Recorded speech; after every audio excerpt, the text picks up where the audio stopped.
to my channel once again. We are just about to finish solving our questions. So this is the 8th question. So today we'll be tackling the 8th question. So in this video, stay with me as I take you through the solution to the 8th question. It reads: express -1 plus I in polar form. So -1 plus I, we are expressing it in polar form. This is a complex number, so let z is equal to this -1 plus I. Hence shows that -1 plus I to the power 16 is, so we are going to show that z to the power 16 is real. So it's a real number, so that means it's only the real part. So you know, we have the real part of z, so this -1 is the real part of z. So maybe, so if it is only real, that means our imaginary part will be 0. So the imaginary part will be what? Will be 0. So let me show you the form of a complex number. So if we have z is equal to x plus iy or ib, this x is the real part. So if it is purely real, there won't be the I part, or the imaginary part will be 0. Similarly, if it is purely imaginary, the x part will be 0. So you see that we have z is equal to maybe some a, some let's just say ia, where a is in a real number. So but because of the I, it means it is an imaginary real number. So that makes z a purely what? Purely imaginary number, or purely imaginary. So z is purely real if the I part, the imaginary part, is 0, and z is purely imaginary if the real part is 0. And mind you, once again, the complex number is written in the form the real part plus what? The imaginary part. So we can see that this complex number is what? Written in that form. The real part is -1, whilst the imaginary part is +1. Is that clear? Okay, so you have to know what purely real or purely imaginary is before you can tackle this question. Okay, let's continue. And that, so let me make space for, so and that 1 over, so we have another one, so we have a, we are showing that -1 plus I all to the power 16 is what? Purely real.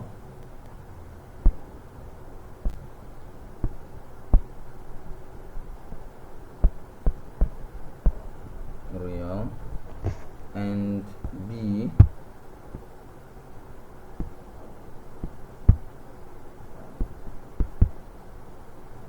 and b 1 over, so since I use z to represent this guy, let me just write 1 over z, because I know that my -1 plus I is now to the power 6 is equal to what? Is equal to purely, or let me use is instead of the equal to, so is purely imaginary.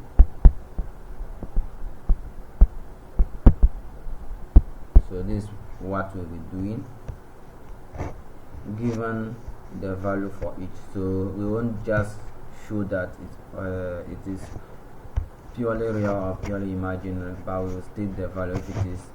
If it is 17, if this guy is equal to 17, we will say that this is equal to 17. If this guy is equal to, let's say, 5i, we will say that it's equal to 5i.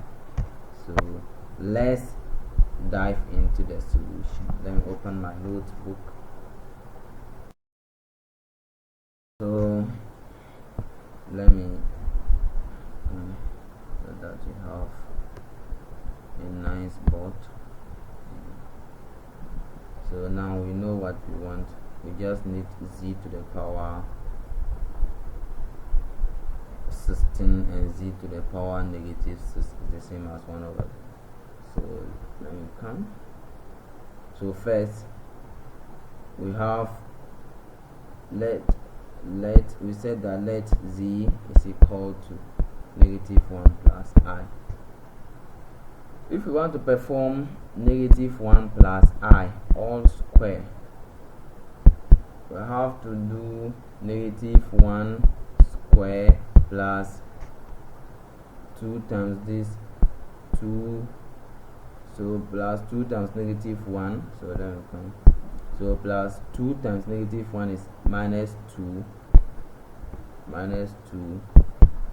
times I minus 2I plus I square, and we know that this I square is this. So you see that if you are using this formula, what about if it is negative 1 plus I to the power 3? What if it is negative 1 plus I to the power 9? You will continue to do what? To perform some simplifications and tasks that will even lead to boredom, and then you won't feel what you are doing, and you are making the task difficult and tedious for yourself. So in order to what? To avoid this, because we are performing negative 1 plus I to the power 16, we can easily change the format of the question from the complex form, from this form to what? The polar form, or the trigonometric form, polar form. So where we will have z is equal to some r multiplying cos theta plus I sin theta, and we are done. If we have it this way, no matter what happens, we can apply what? We can apply no matter what happens, we can apply what? We can apply the De Moivre's theorem, and we've seen the De Moivre's theorem in one of the videos, where we said that from De Moivre's theorem, if I have z to the power n, then it means that this r multiplying cos theta plus I sin theta all to the power n will lead us to z to the power n equal to r to the power n multiplying cos n theta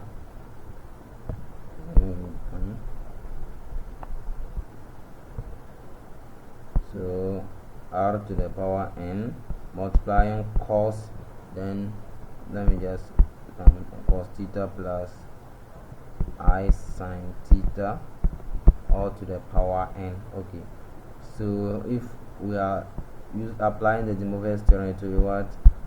Cos, then we use n to multiply theta, n theta plus I sin n theta. So you have this. So you see it will be reduced very simply for you, but if you leave it in this format, your work will become tedious, cumbersome, and boredom. You won't feel it, and you can easily make mistakes. Okay, so let's convert from what? We are converting from this form, from the normal complex form, to the polar or trigonometric form. One of the keys we are using to unlock the solution of this question is what? So let me write here, key, De Moivre's theorem, And the Moivre's theorem can only be applied to what? To questions in trigonometric form or the Euler's form. So the Moivre's theorem, cos theta plus I sine theta all to the power n is equal to cos n theta plus I sine n theta. Okay, so that's the theorem we use to unlock it. But at the moment, so even our distance to, let me bring r because we need the r here. This is not in unity, so r all to the power n, so it means that we have r to the power n multiplying this. So r to the power n multiplying this. Okay, so let's have this. So let's convert z to polar or trigonometric form, polar form. So we will have,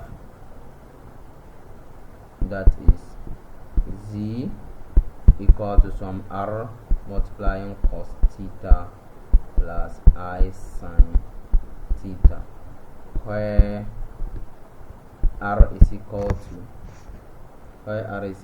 to the modulus of z, or the magnitude of z, and theta is equal to the principal argument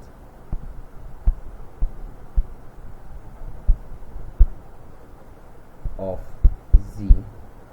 So from here, from z is equal to -1 plus I,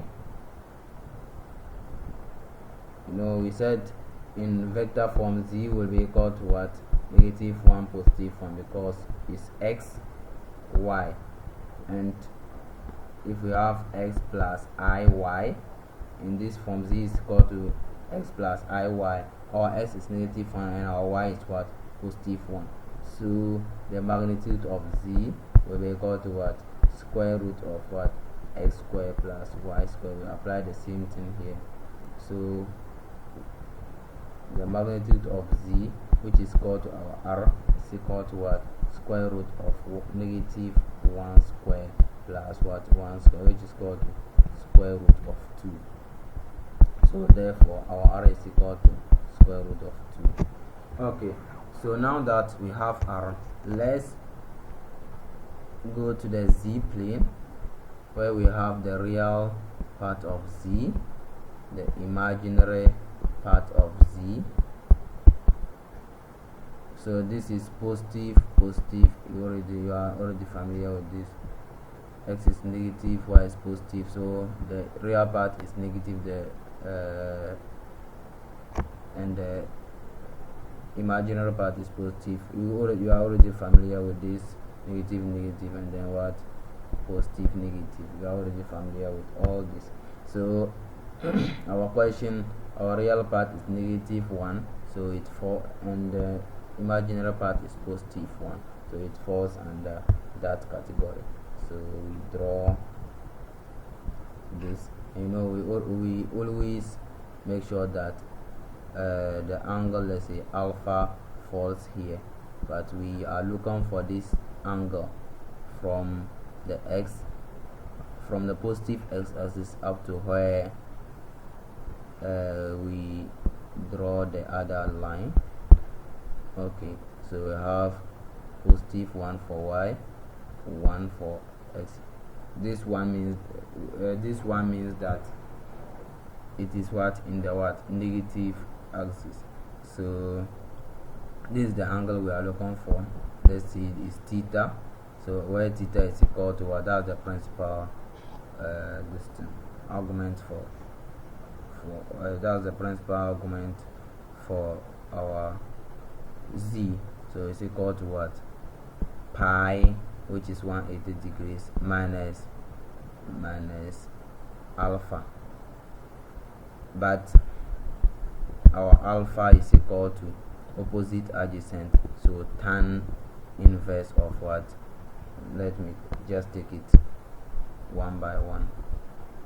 Let me take it step by step. So tan alpha is equal to opposite, which is 1 over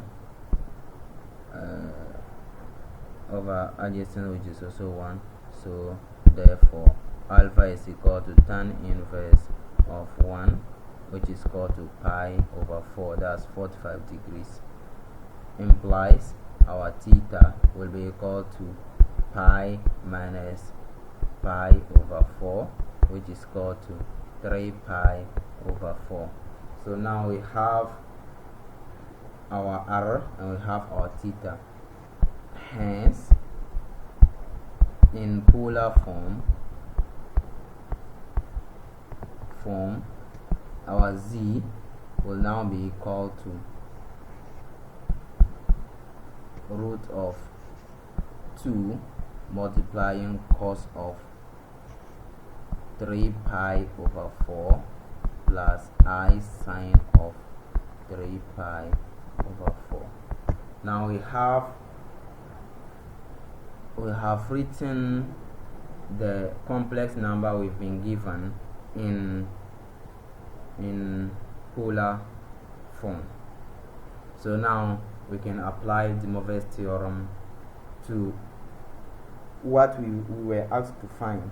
So we need z to the power 16, and this guy we can call it z to the power negative 6. We can call this z to the power negative, the b part we can say it's z to the power negative 6. So now let me wipe out some portion. Please, if you don't understand anything or if you need, you can replay so that you won't miss out where I have cancelled. But I want to carve out a much space for myself so that we can continue with the solution, because we aren't done yet. We've just changed from the normal form towards the polar form. So let me wipe out some space and carve out some more space for myself. So now that we have our z in the polar form, we now try to solve the question we've been given to solve. So the first question is the negative 1 plus I all to the power 16, and it's the same as our z to the power 16. So it's now equal to, now we have our z to be all this. So we write it that way, root 2 bracket open cos of 3 pi over 4 plus I sine of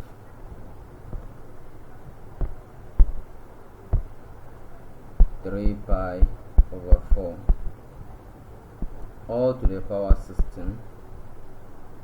So z to the power 16 is equal to root 2. If you have a, b all to the power 16, it means that a to the power 16, b to the power 16. So we apply the same rule here. So root 2 to the power 16 multiplying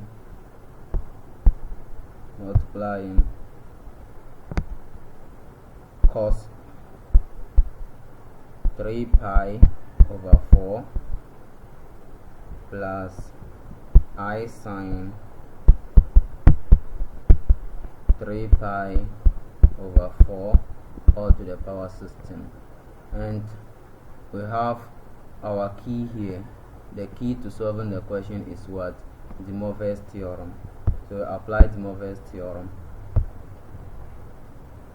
So you can quote it, but because I don't have enough space, I won't quote the formula. I already had it here. So you can quote the formula, but from the Moivre's theorem, you quote the formula r cos this is equal to that. Then you apply it here.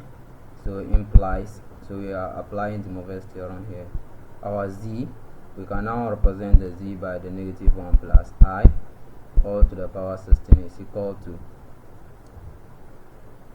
root 2 to the power 16 is the same as 2 to the power 8 multiplying, so cos the 16 will multiply the 3, so 16 times 3 pi over 4 plus I sine 16 times 3 pi over 4, 16 times 3 pi over 4. So maybe in subsequent times I'll just go ahead and write down the answer. So 2 to the power 8, 2 to the power 8 gives 256, bracket open, cos 16 times 3 pi, so 16, 4 into 16 is 4, 4 times 3 pi is 12 pi, plus I sine 12 pi, so 256. So cos 12 pi, you can literally put cos 12 pi in your calculator, and it gives 1 plus I sine 12 pi, sine 12 pi is 0. So this is equal to 256 times 1 is 256, I times 0 is 0, so our answer is what? 256. And we can see that it is what? Purely real. The imaginary part is what? 0, so 256 plus 0I, or so that is what? Purely real. And with this we are done with the A part of the question. So now let's look at the other part. So let me again carve out some space and we continue with the B part of the question. That the first part of the question is 256.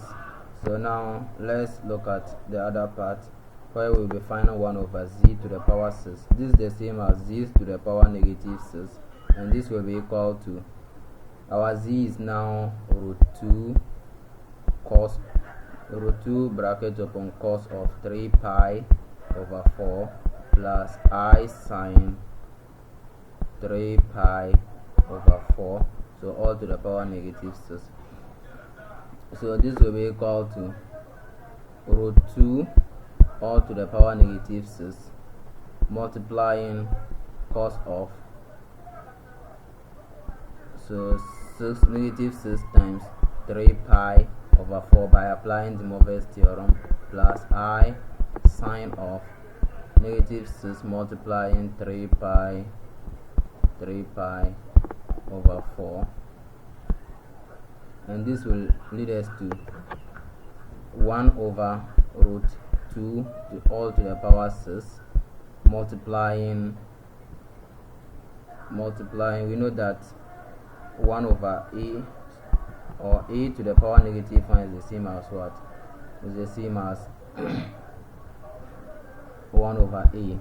So root 2 to the power negative 6 is the same as root 2 all to the power negative 1 all to the power 6 positive 6, and this guy is the same as 1 over root 2 all to the power positive 6, and this will lead us to 1 over root 2 to the power 6, because 1 to the power 6 remains 1 to the power 6. So that's why we have 1 over root 2